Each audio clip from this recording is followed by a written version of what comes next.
کہ نواز شریف صاحب بھی اس وقت جس جگہ پہ جلسہ کرنے جا رہے ہیں اس جگہ کے حوالے سے اپنے ترقیاتی منصوبوں کی بات کر رہے ہیں، یا پھر یہ ہے کہ وہ بات کر رہے ہیں کہ ان کے دور میں کیا تھا اور آج کیا سچویشن ہے۔ بلاول بھٹو زرداری صاحب بھی اپنے 10 نکاتی ایجنڈے کی بات تو کر رہے ہیں، لیکن کوئی یہ نہیں بات کر رہا یا منشور میں اس کا اس طریقے سے تذکرہ نہیں کر رہا کہ آج یہ ملک جس مشکلات میں ہے اور آئی ایم ایف کے جس پیرامیٹرز کے اندر چلنا ہے، اس کو لے کر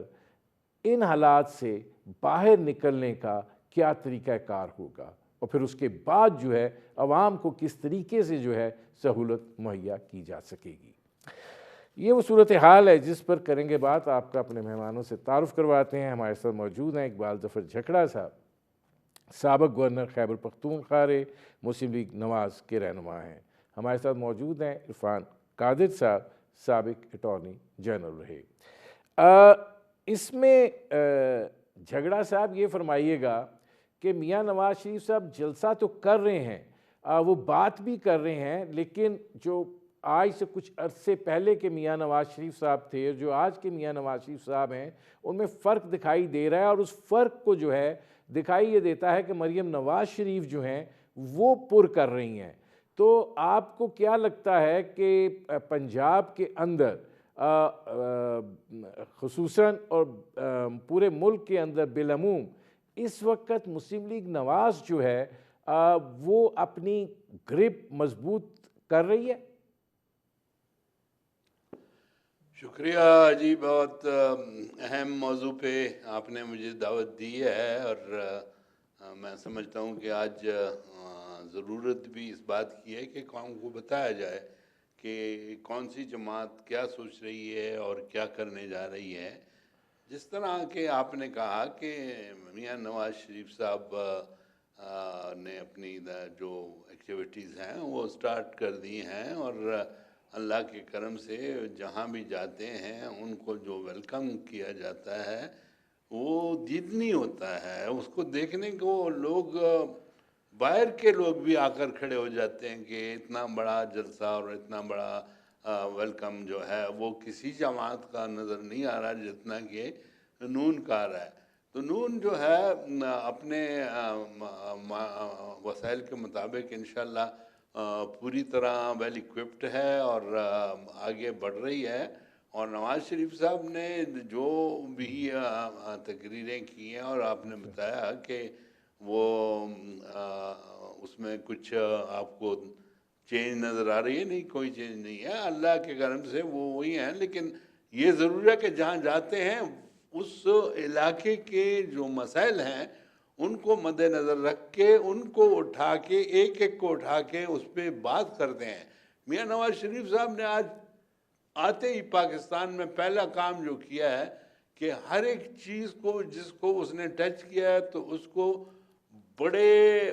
وثوق کے ساتھ اور بڑے تھریڈ بیئر طریقے سے اس کو انالائز کر کے اس پہ آگے وقت اگر لگا بھی ہے تو انہوں نے پرواہ نہیں کی، لیکن اس کو اتنا ماشاءاللہ اپ ٹو ڈیٹ کر کے لا رہے ہیں کہ عوام میں یہ تاثر نہ ہو کہ یہ ہم جو کر رہے ہیں وہ اپنے لیے کر رہے ہیں اور حکومت کے لیے کر رہے ہیں اور حکومت لانے کے لیے کر رہے ہیں۔ نہیں، میاں نواز شریف کا بالکل واضح طور پر یہ ان کا بیانیہ ہے آج کل کہ ہم نے ملک میں وہ حکومت لانی ہے جو عوام کے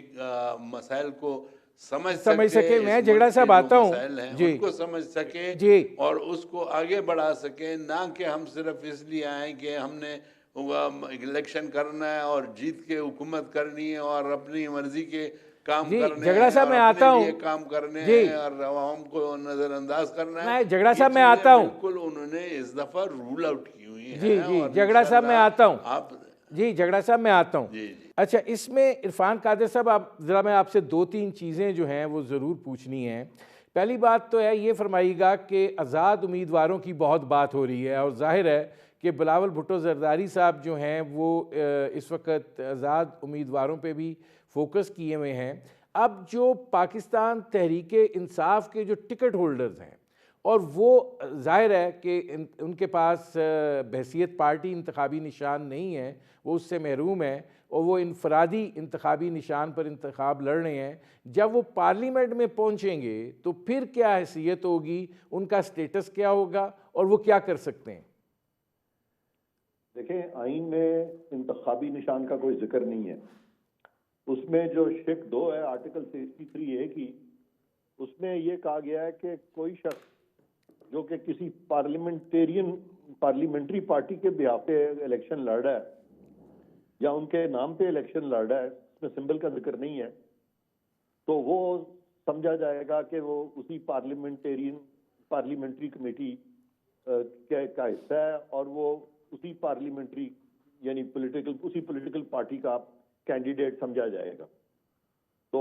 اگر وہ وہاں سے ڈیفیکٹ کرتا ہے بعد میں یا کچھ چینج آف پارٹی کرتا ہے تو obviously پھر وہ آرٹیکل 63A جو ہے وہ کلوز 1 اس کو ڈائریکٹ ہوگی اور وہ اپنی سیٹ سے اس کو پھر ہاتھ دھونا پڑے گا۔ اس کا مطلب یہ ہوا ہے عرفان قادر صاحب کہ یہ بات جو کہی جا رہی ہے اور اس بات کو اجاگر کیا جائے کہ جی آزاد امیدواروں کو ساتھ ملا لیا جائے گا، تو یہ بات تو بالکل واضح ہو گئی کہ پاکستان تحریک انصاف کے ٹکٹ کے اوپر انتخاب لڑ کر، چاہے وہ اپنے انفرادی انتخابی نشان پر انتخاب لڑ کے پارلیمنٹ میں جو پہنچے گا، اگر وہ کسی اور جماعت میں جاتا ہے تو اس کے اوپر ڈیفیکشن کلاس جو ہے وہ نافذ العمل ہوگی۔ بالکل آپ نے درست کہا کہ اگر وہ پارلیمنٹری پارٹی کے الاٹ کردہ نشان پہ اگر سب کو ایک ہی نشان ملا ہے، یا پارلیمنٹری پارٹی نے اس کو یہ کہا ہے کہ آپ ہماری طرف سے الیکشن لڑیں as a nominee of the political party, تو ان آئیدر کیس ان پہ ڈیفیکشن کلاز لاگو ہوگی اور وہ اسی پولیٹیکل پارٹی کے کینڈیڈیٹ تصور ہوں گے۔ لیکن اگر کوئی انڈیپینڈنٹ ہے تو اس کو یہ آئین میں آپشن دیا گیا ہے کہ وہ جب الیکٹ ہو جائے گا تو اس کے بعد وہ اب ایک ڈیکلیریشن دے گا کہ وہ فلانی پولیٹیکل پارٹی کا حصہ بننا چاہتا ہے، تو وہ پھر اس پولیٹیکل پارٹی کا حصہ تصور ہوگا۔ اچھا، اس میں ایک اور چیز جو ہے وہ یہ ہے کہ کیا اب چونکہ آزاد امیدوار تو انتخاب لڑ رہے ہیں، اور ظاہر ہے کہ یہ بات کہ ایک فہرست پاکستان تحریک انصاف کی جانب سے تو آ گئی ہے سامنے کہ یہ لوگ جو ہیں یہ پاکستان تحریک انصاف کے امیدوار ہیں، لیکن کچھ اور لوگ بھی لڑ رہے ہیں، تو کیا اس کے اندر یہ کنفیوژن تو کریٹ نہیں ہو جائے گا، نہیں جی میں تو امیدوار نہیں تھا، میں تو آزاد لڑ کے آیا ہوں؟ بالکل نہیں ہوگا۔ وہ پھر وہ جو ایشو کی ہے، جو ایک لسٹ آف کینڈیڈیٹ جو ایشو کی ہے کسی بھی پولیٹیکل پارٹی نے، اس لسٹ کو دیکھا جائے گا اور اس سے یہ تعین ہوگا کہ یہ کس شخص جو ہے کس پولیٹیکل پارٹی کو ریپرزینٹ کر رہا تھا الیکشن۔ اچھا، ایک اور فیکٹر اس میں عرفان قادر صاحب آتا ہے کہ جب پارلیمنٹ کے اندر یہ لوگ پہنچ جاتے ہیں تو پارلیمانی سٹیٹس پھر کیا ہوگا، اور یہ کیونکہ دیکھیں نا یہ جو ان کی مخصوص نشستیں ہیں اس سے بھی یہ محروم ہو گئے ہیں، تو یہ کیا کس حیثیت میں اپنی پارلیمانی پارٹی بنائیں گے، یا کس حیثیت میں پارلیمان کے اندر جو ہے وہ ان کا کردار ہوگا؟ نہیں، میں نے آپ کو بتایا ہے نا کہ ان کے پاس 2 آپشن ہیں۔ یا تو پولیٹیکل پارٹی ان کو دے دے، ٹکٹ دے دے، وہ کہے جی آپ ہمارے ٹکٹ سے لڑیں گے، سمبل کی ذکر نہیں ہے،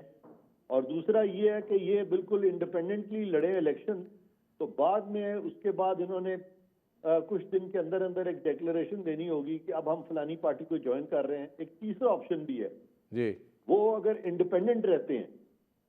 کہ جی ہم اپنی انڈیپینڈنٹ حیثیت میں اسمبلی میں بیٹھیں گے، تو آئین میں اس پہ بھی کوئی پابندی نہیں ہے، اور وہ اگر چاہیں تو بعد میں کسی بھی وقت کسی بھی پولیٹیکل پارٹی کی طرف وہ اپنا جھکاؤ کر سکتے ہیں، ان پہ وہ ڈیفیکشن کلاس پھر لاگو نہیں ہوگی۔ اس کا مطلب یہ ہے کہ اگر سیاسی جماعتیں جو ہیں اس بات پہ تکیہ کیے بیٹھی ہیں کہ آزاد امیدواروں کو اپنے ساتھ ملا لیں گی، تو وہ کوئی زیادہ جسے کہتے ہیں صحت مندانہ رجحان نہیں ہے۔ نہیں، اس میں کوئی بری بات بھی نہیں ہے۔ اگر وہ ملانا چاہتی ہیں، وہ کنونس کرتی ہیں انڈیپینڈنٹ کو، تو بالکل کر سکتی ہیں، اور اگر وہ انڈیپینڈنٹ جو ہے وہ نہیں کنونس ہوتے، وہ اپنی ایک انڈیپینڈنٹ حیثیت کو جاری رکھنا چاہتے ہیں، تو وہ بھی کر سکتے ہیں۔ لیکن پاکستان میں یہ بھی پریکٹس دیکھنے میں آئی ہے کہ ان کو الور کیا جاتا ہے حکومت بنانے کے لیے، ان کو فائدہ دیا جاتا ہے، ان کو رانگ فل گین دی جاتی ہے. تو یہ پریکٹسز جو ہیں یہ ممنوع ہیں، یہ غلط پریکٹسز ہیں. اس کا اگر شواہد مل جائیں کہ کسی کو خریدا گیا ہے تو نیچرلی پھر اس کے خلاف جو ہے وہ انضباطی کارروائی جو ہے وہ ہو سکتی ہے. ٹھیک ہے، بہت شکریہ عرفان قادر صاحب. ناظرین، ہماری گفتگو جاری ہے، وقت ہوا ایک مختصر سے کمرشل بریک کا، ملتے ہیں اس وقفے کے بعد. Welcome back. اچھا اقبال ظفر جھگڑا صاحب، اب ذرا آتے ہیں اس صورتحال کی جانب کہ بلاول بھٹو زرداری صاحب کہہ رہے تھے کہ میرا ایک ایجنڈا ہے اور وہ ایجنڈا میں نے خود ترتیب دیا ہے اور اس کے لیے اور اس کے عمل درآمد کے لیے میرے پاس پوری تیاری ہے اور میں نے پورا بندوبست کیا ہوا ہے. مسلم لیگ نواز نے ایک بڑی وسیع و عریض کمیٹی بنائی تھی اور اس منشور کمیٹی نے 15 جنوری کو مسلم لیگ نواز کا منشور دینا تھا، لیکن آج تک وہ منشور جو ہے وہ منظر عام پر نہیں آ پایا ہے اور وعدے ہیں، خواب ہیں، وہی سلسلہ ہے جو سیاسی جلسوں میں عمومی طور پر ہوا کرتا ہے. لیکن ایک جو سنجیدہ پالیسی فریم ورک ہے کہ جناب ہم اس صورتحال میں سے اس طریقے سے نکلیں گے، یہ اقدامات اٹھائیں گے، وہ مسلم لیگ نواز جو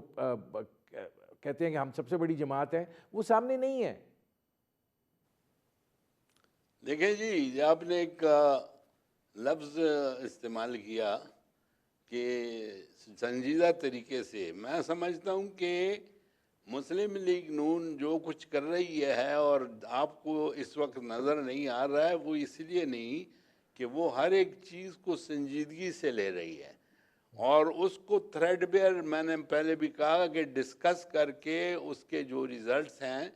کہ وہ عام آدمی پہ کیا ان کا اثر ہوگا، اس ملک میں جو مسائل ہیں ان پہ کیا اثر ہوگا، ہماری اکانومی پہ اس کا کیا اثر ہوگا، ہم نے تعلیم کے لیے کیا کرنا ہے، ہم نے روٹی کپڑے مکان کے لیے کیا کرنا ہے. یہ تھریڈ بیئر ڈسکشنز ہوئی ہیں اور سب سے اس میں ٹاپ پرائیورٹی پہ دیکھیں اس وقت ہم سمجھتے ہیں کہ لا اینڈ آرڈر اور امن و امان ہے. امن و امان ہوگا تو سب کچھ آگے بڑھے گا، امن و امان نہیں ہوگا تو کچھ بھی نہیں ہوگا. اور اس کے ساتھ دوسری اہم چیز جو ہے وہ ہماری اکانومی ہے.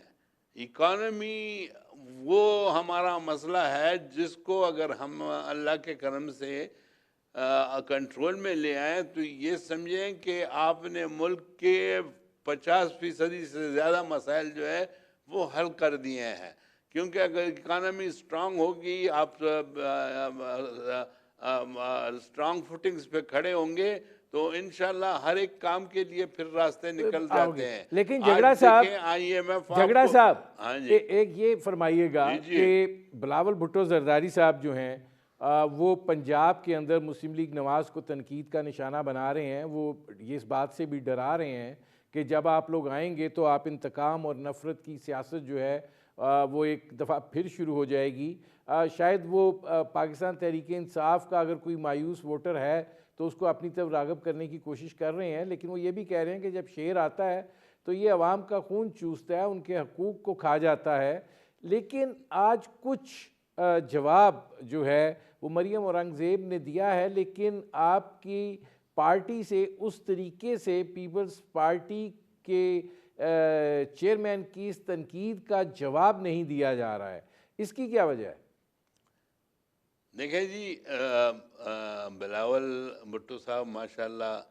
ینگ اپ کمنگ لیڈر ہیں. میں ان کی کوئی وہ بات کو کرٹیسائز تو نہیں کرنا چاہتا، لیکن اتنا ضرور کہوں گا کہ naturally at this age and in the beginning ایک بندہ جب آتا ہے فیلڈ میں تو اس کو بہت چیزیں ابھی سیکھنی ہیں. He has to learn. یہ تو دیکھیں ان کی پارٹی نے بھی ایڈمٹ کیا ہے، بلکہ اس کے والد صاحب نے بھی ایڈمٹ کیا ہے کہ at the moment he is too young and he is ماشاء اللہ لرننگ. ہم بھی کہتے ہیں کہ ٹھیک ہے، اللہ کرے لیٹ ہم لرن. دیکھیں ہمارا اور پیپلز پارٹی کا لوگ جو بھی کہتے ہیں، بلاول صاحب جو بھی کہتے ہیں کہ انہوں نے